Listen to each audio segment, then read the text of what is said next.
He actually believes what's going to happen is there'll be 25, 30 mega firms that will come in that will have a large influence in the industry, but then there still will be a lot of other, smaller firms.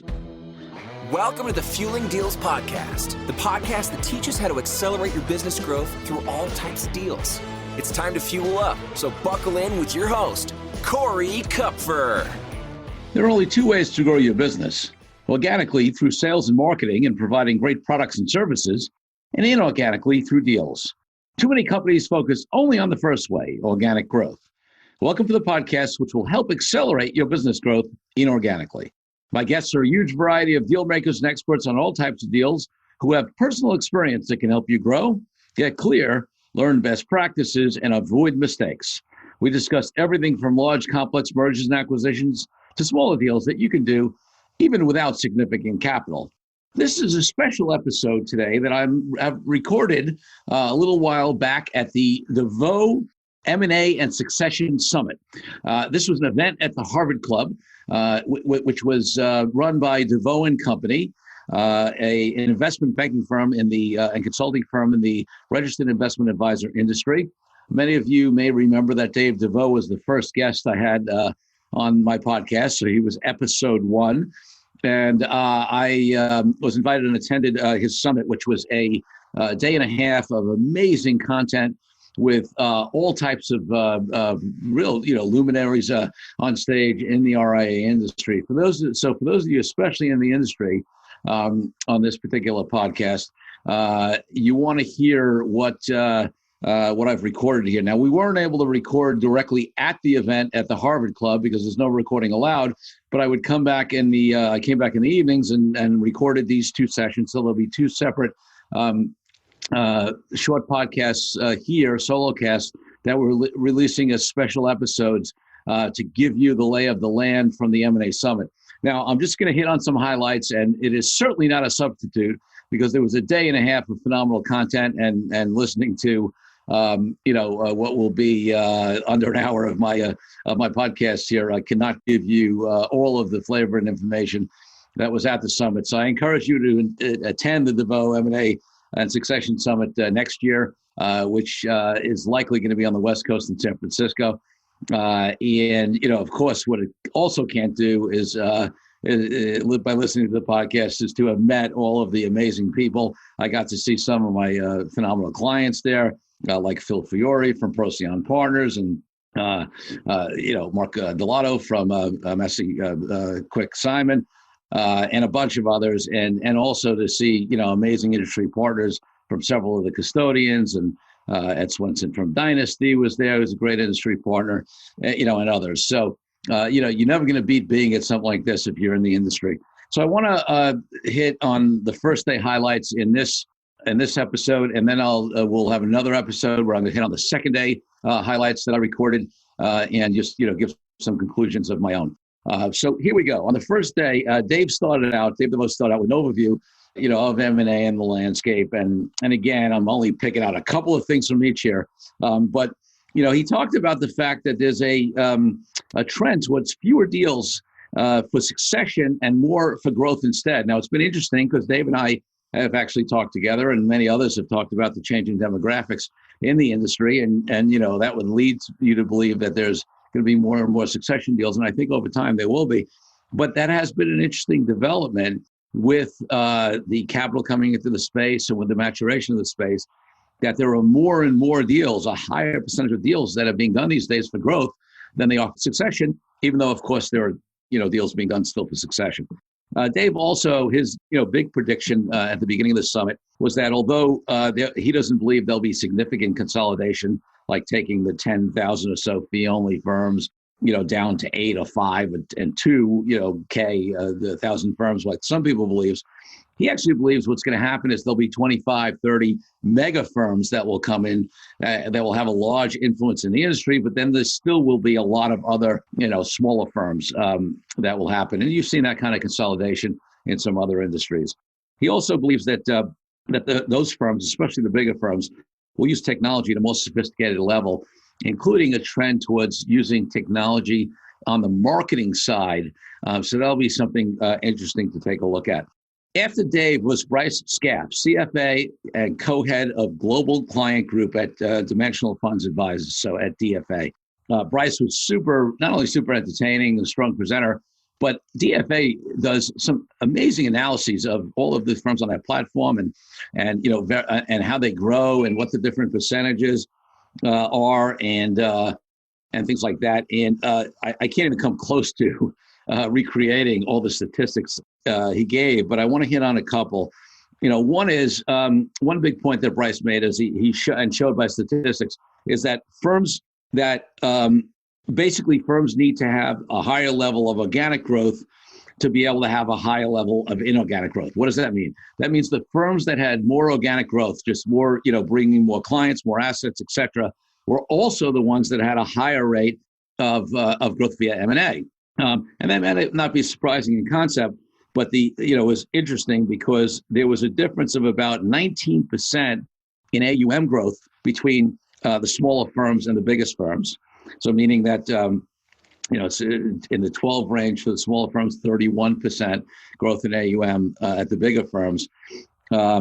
Similar in revenue is even a bigger gap, something like 21% more revenue growth for the bigger firms over the smaller firms. And then over 3 times the growth through M&A. So whereas 0.8% of the growth of the smaller firms was via M&A, 2.6% of the growth of the larger firms was through M&A. So there was a correlation between AUM growth, revenue growth, and growth via M&A. So those were some of the things that stuck out for me out of the many things that Bryce gave in his presentation. Bryce was followed by Vic Esclamato, who's the managing director at DeVoe Company. And Vic was talking about valuation, and he talked about the 3 main drivers of valuation: growth, cash flow, and risk. DeVoe Company has a 40-factor test that they take into account in the risk factors in their valuation methodology and spreadsheet. He confirmed something you've heard DeVoe say on my first podcast and forever, that the best valuation methodology is discounted cash flow. They believe not any kind of multiple, whether it's of revenue, certainly, or even of EBITDA or EBOC, but discounted cash flow. Despite that, in DeVoe's methodology, they use discounted cash flow to count towards 85% of the valuation. They do give revenue growth 3%, so a multiple of revenue, but a 3% weighting, and a multiple of cash flow, a 12% rating. So those 2 items make up 15%, but 85% of their valuation methodology is discounted cash flow. They also talked about, some of the dangers of just using multiples. And without getting into details on that, the bottom line is that there are all these 40 factors they talk about, whether it's age, of average age of clients, or concentration risk, or other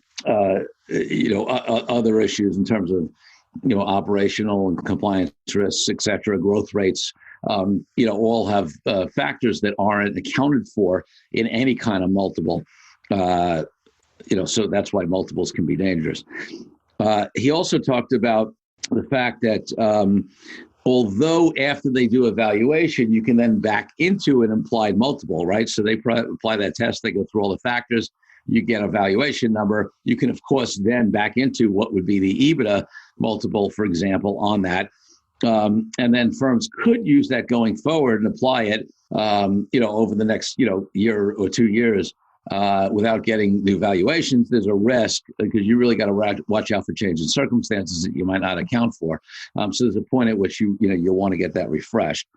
And finally, he did talk about the need to account for and adjust for situational factors. For example, if you just made a big investment in technology, it may reduce your cash flow, your profit, temporarily, but it may set the stage for something in the future. Also, maybe you made a recent hire and spent a bunch of money, but you haven't gotten the benefit of that yet. So the valuation has to take into account situational factors that may cut one way or the other. Following that presentation was a very interesting panel from a number of the financing sources, or some of the financing sources in the industry. And as somebody who's been in the industry for a long time and remembers, you only have to go back about, it's less than 7 years ago, and there was almost nothing available in the market in terms of, people and firms lending directly or providing, a financing source directly in the RIA market. It's really amazing what's happened. So there was a great panel with Rick Dennon, who's the founder and president and CEO of Oak Street Funding. And I'm familiar with those guys. I know Rick and his team, and I've connected clients with them. And they're now owned by a bank. So they underwrite their own loans and provide financing. They definitely understand the industry. It's certainly a source that people should consider when getting financing. And I won't get into, each one of their deal structures, but they're, but one of their advantages is that they have a direct ownership by the banks, so they can make underwriting decisions, and they understand the industry, and they're cash flow lenders. They don't look for assets. Nobody's putting their house on the line. And by the way, this is true for several of them.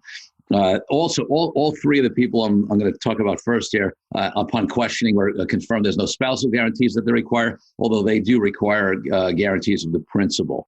The next person was Mike McGinley, general manager at Live Oak Bank. Now, while I don't know Mike personally, I do know Live Oak Bank. I know some of the other people out there, and have definitely had clients do deals with Live Oak. They are mainly an SBA lender. They do some conventional lending, but the far majority of loans that they're doing are SBA loans, and there are advantages and disadvantages to that. But they have that flavor on it, and that's a possibility for people in the industry. Then the third person was Dustin Mangone. I think it's Mangone. Mangone is the managing partner at PPC Loan. Now, I got to be honest with you, I didn't really know them. And not only did I see him on stage, but I actually sat down to get to know Dustin a little bit, because I always want to know all the options for my clients in the industry. And turns out, they interestingly made their first loans. I think he said it was in 2007 or 2008, right before the financial crisis. They jumped into this industry and then sort of pulled back for a while the financial crisis was going on, and then re-entered the market in 2013, about the same time that Live Oak came in. And they are conventional lenders, however.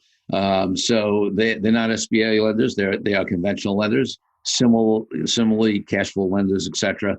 And that was a good additional option for me to get familiar with for when my clients are looking for financing. The fourth person on the panel I mentioned earlier was Ed Swenson from Dynasty, who's a great, Dynasty's a great partner of ours.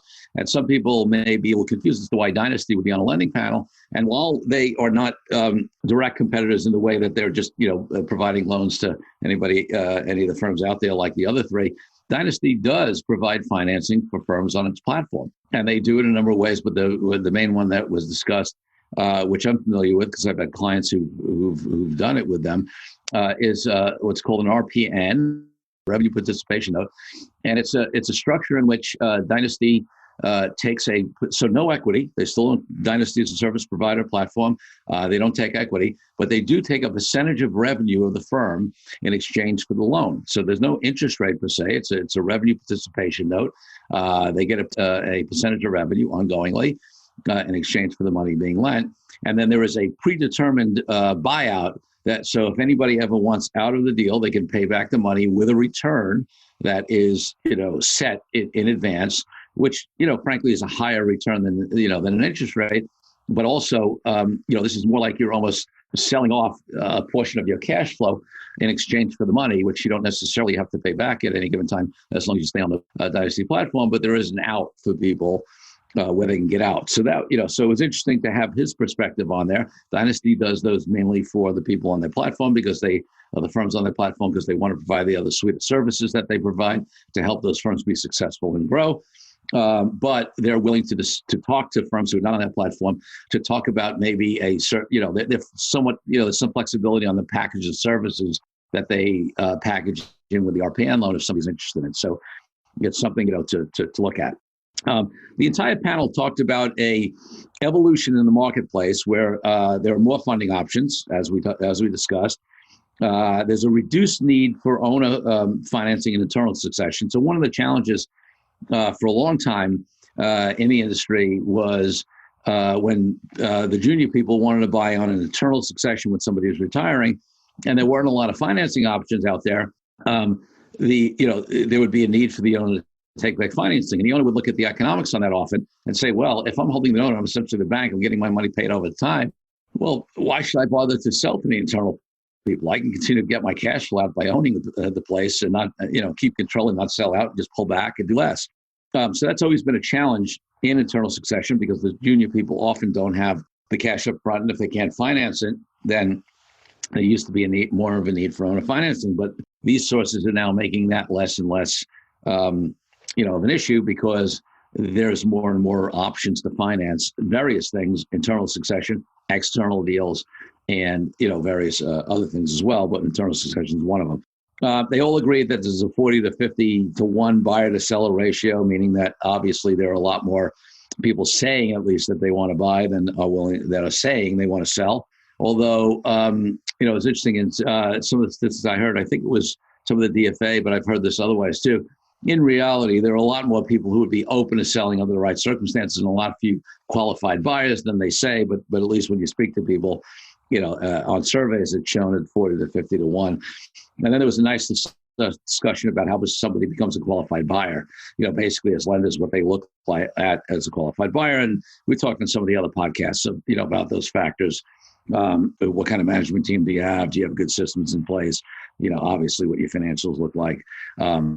Do you have a unique proposition to bring people in to you, et cetera, et cetera. In fact, I did a video series. If you haven't seen it, check out my 10-tip video series on YouTube. We pull it off. I've posted it on my social media sites on how to prepare yourself to do an M&A deal. The other thing I'll mention is that Ed Swenson announced that Dynasty, and they've just publicized this, created a new program. It was actually announced at the summit, called Dynasty Connect, which is a powerful new platform that delivers expertise in valuation, M&A readiness, entity structure, and sourcing and transition to teams in the market. Basically, it's a suite of services that helps RIA firms successfully do M&A deals as Dynasty expands its service offering to support its firms to grow. So that was an interesting announcement from Dynasty and Ed Swenson.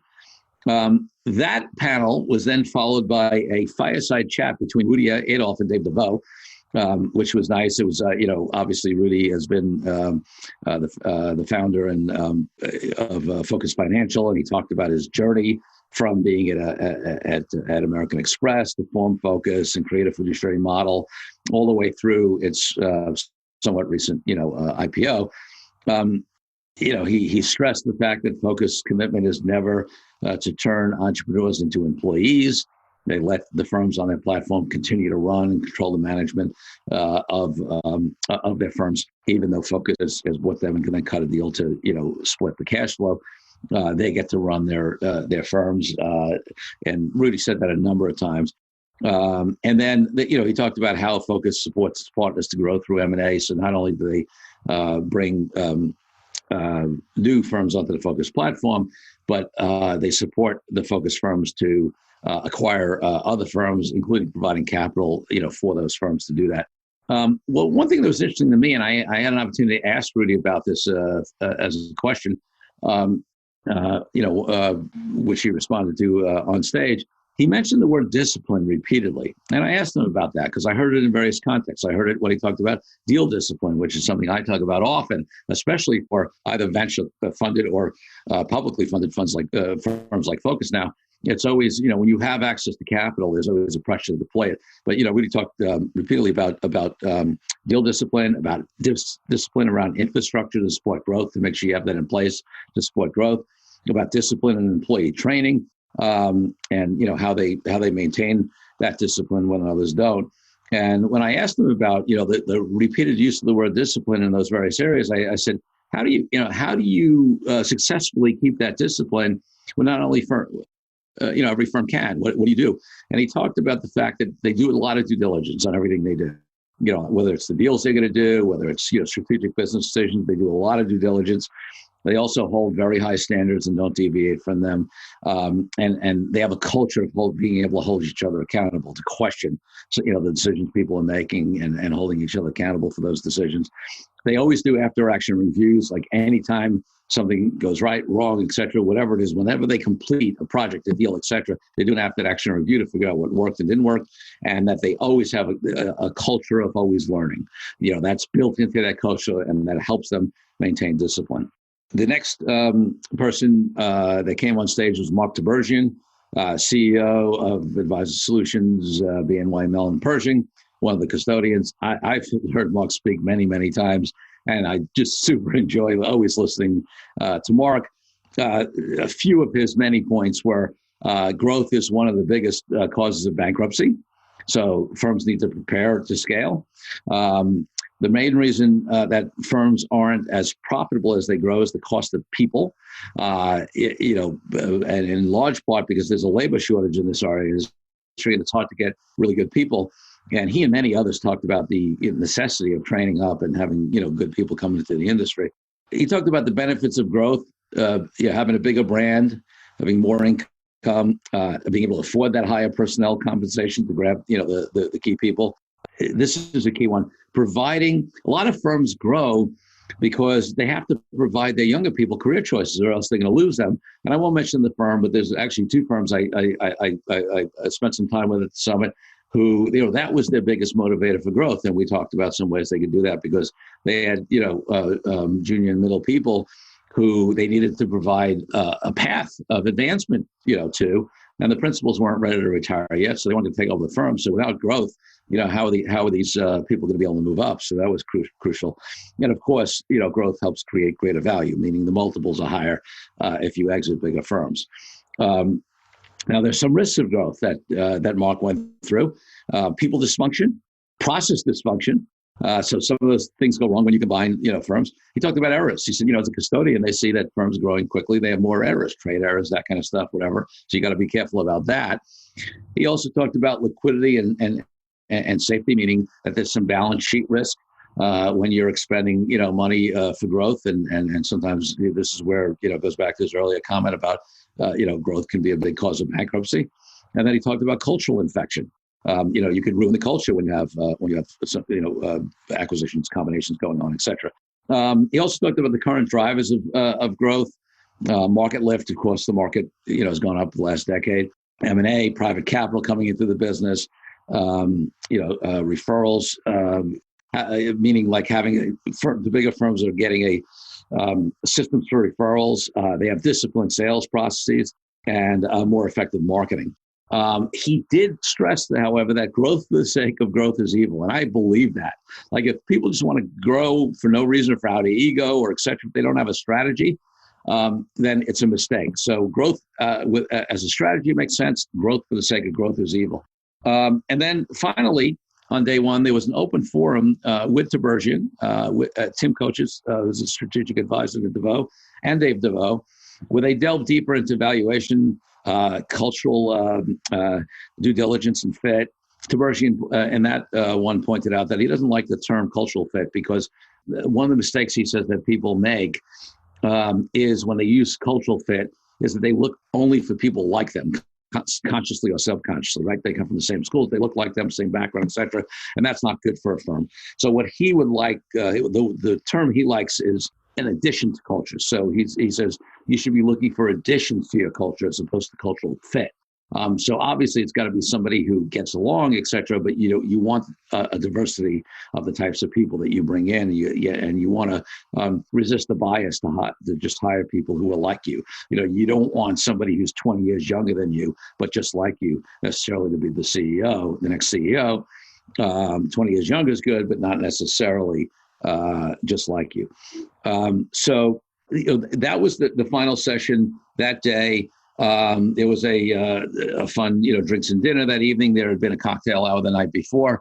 And there was just some great, just people connecting, a lot of phenomenal people there, super successful RIA firms. And then, firms of really all sizes. I made some great connections, got to see some clients, got to see some of my friends from various of the other custodians and other providers in the space. So I definitely recommend it. I will close this episode now, and then we'll run the other one shortly after this, which we'll talk about day two of the conference and talk about some other conclusions. So with that, I'd like to thank you, Fueling Deals listeners, for tuning in. Remember, there's only one difference between companies that grow inorganically and those that don't, and it's unrelated to size, amount of capital, or any other factor, other than that the owners and executives of companies that do deals make a decision to do deals. And then they take action. It's time to refuel. So until next week, Corey Kupfer, signing out. Thank you again for tuning in. Be sure to leave Fueling Deals a rating and review on iTunes and Google. Check out all our episodes at fuelingdeals.com to find out more resources to accelerate your business growth.